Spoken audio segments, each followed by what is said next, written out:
Setiap dinas itu setiap tahun keluar, Kang. Apalagi kunker ya.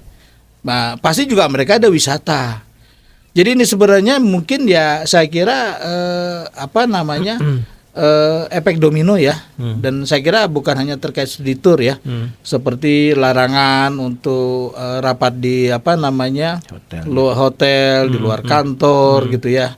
Kunker yang perjalanan dinas yang 50% dipotong dan sebagainya kan.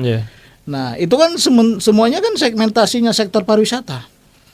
Dan pariwisata itu kan saya kira adalah leading sektor juga di kabupaten kota. Kalau provinsi mah nggak terpengaruh karena pajaknya kan nggak ada terkait pariwisata. Kalau pajak hotel, restoran itu pajak kabupaten kota. Iya, begitu. Ya wajar saja misalkan ada kepala daerah yang nggak setuju kan begitu ya. Itu dengan kebijakan larang-larang semacam itu kan. Ya kalau provinsi sih nggak kena kan nggak ada pajak terkait pariwisata di provinsi begitu.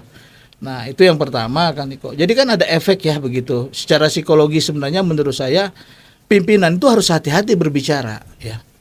Karena apa? Karena setiap bicara itu akan menjadi benchmark ya, pengaruh gitu. Seperti gubernur bank sentral begitu. Dia irit bicara gitu ya. Makanya kalau Deddy Mulyadi jadi gubernur BI, wah repot kita. Tiap hari ngomongnya begitu ya. Gitu. Kenapa gubernur kan omongannya itu kan menjadi rujukan. Acuan. Gitu ya. Yang kita ya Pak ya. Iya gitu. Jadi kan harus hati-hati, harus melihat kepentingan begitu ya. Dikaji dulu. Ya, mana yang harus diomongkan, mana yang tidak kan gitu. Mana yang smooth, mana yang gimana. Ini kan enggak ya begitu ya, larang ini larang itu ya. Dia lupa bahwa dia itu gubernur kan gitu ya, mewakili wajah provinsi Jawa Barat gitu ya.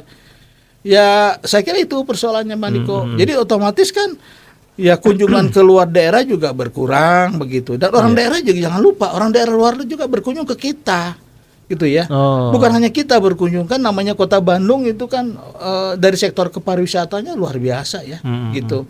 Dan itu mendapatkan penghasilan. Makanya saya bilang larangan-larang semacam itu menghambat ya aktivitas ekonomi gitu ya. Ya kalau orang nggak punya uang ya nggak usah wisata kan gitu. Tapi nggak usah ada dilarang. Nggak usah dilarang ya. Itu kan hak asasi manusia ya. Saya kalau mau wisata saya nggak tergantung Deddy Mulyadi, bebas aja saya gitu ya. Gitu ya. Itu nah ini saya kira hal yang sangat penting untuk dipelajari gitu.